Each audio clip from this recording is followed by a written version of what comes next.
Hi, welcome to my channel. I'm dlove. My channel's dlove. I'm going to do a reading today, and I'm going to use this Monopoly deck as the High Priestess. Um, this is a deck about where, like, where we are. I'm going to do a Celtic cross. It's a traditional tarot spread. Many people use it. It has assigned meanings to it, and I'll mention those as I go. Oh, okay, wow. Okay, well, the heart of the matter of where we are is the wheel of fortune, and we're very fortunate. And what crosses this for the crossing energy is an energy that provides energy. I apologize for the redundancy. It just hit me. And it's the magician. It is the energy, and it can be a depleting energy, or it can be an aiding energy. It can add to, or it can subtract from. And in this case, it depends a lot on intent.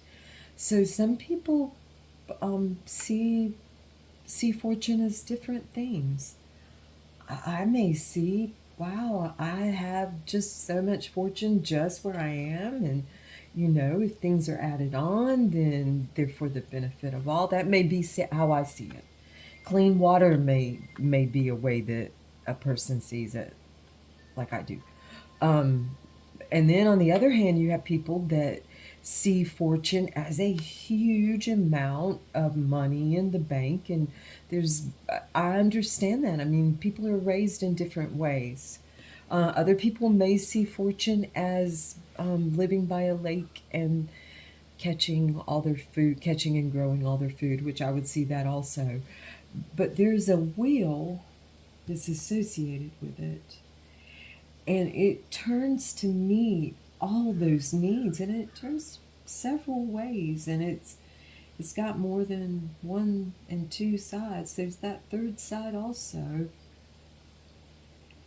and there's a center.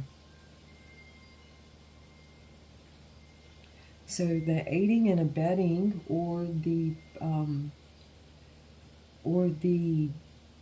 negating and subtracting energy is the magician. So it depends on how specific you are with what you want, and can put that into words and ideas and actions. That's what that depends on. And sometimes we do those things without being aware. We get what we want eventually. Usually we can see where, damn, that's what I wanted. You may not recognize that's what you wanted, but you can see it. Okay, or I can. I'll speak for myself. The crowning energy in this read is the Ace of Wands, passion and desire gardens. The Ace of Fire. So that's a lot of us are in this energy of the Ace of Wands, just passions and desires of every type. And that's the second one we see on this table. Beautiful. So we're examining those. Those are our foremost thoughts. That's the crowning glory. It's like the thoughts that we're going to take. We're going to take the thoughts or the air from our toolbox, the swords from our magician's toolbox, and we're going to that's what we're thinking. But what we're thinking about in this instance is our truest desires and our truest our will.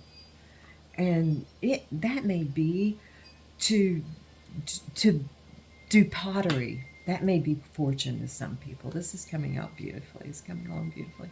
The grounding energy is the Nine of Cups.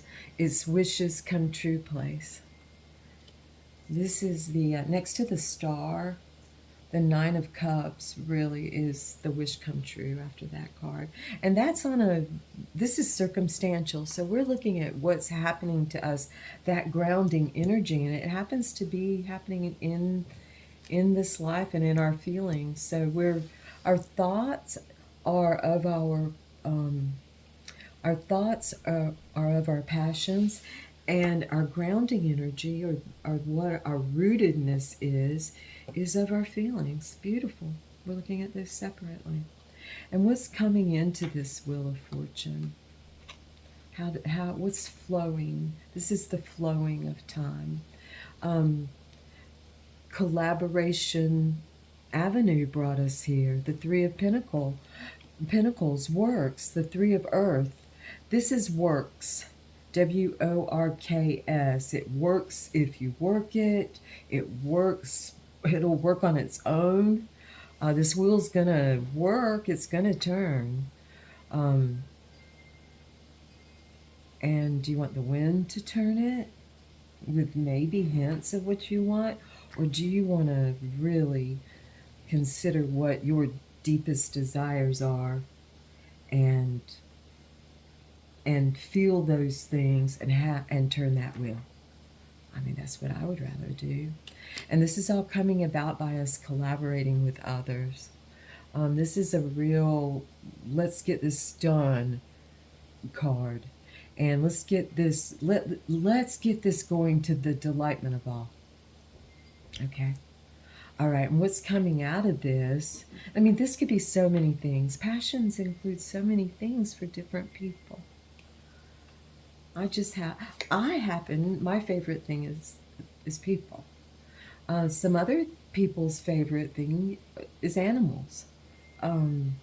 Some may be the writing of books, some fishing. So I mean, we can name so many things, and so let's all respect and see others' passions, and don't assume that you know what they are, because you may not.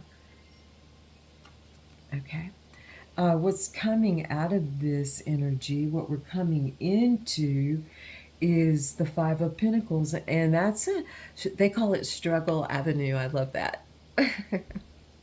Struggle Avenue. And it is a struggle. We're like looking, and it's a look when you start talking, the wheel turning, and it may turn and go past you. And it's like, well, I wanted that so much, and I felt it was a dream come true. Felt it coming up, and I attuned it to my toolbox. I did all of this, and there's struggle. But when there's collaboration, and in this world that we all of our starlight crosses in different ways, as much as we may tread lightly, we still, we cross. We're all together, and that wheel is turning for everyone. Well, it's only natural.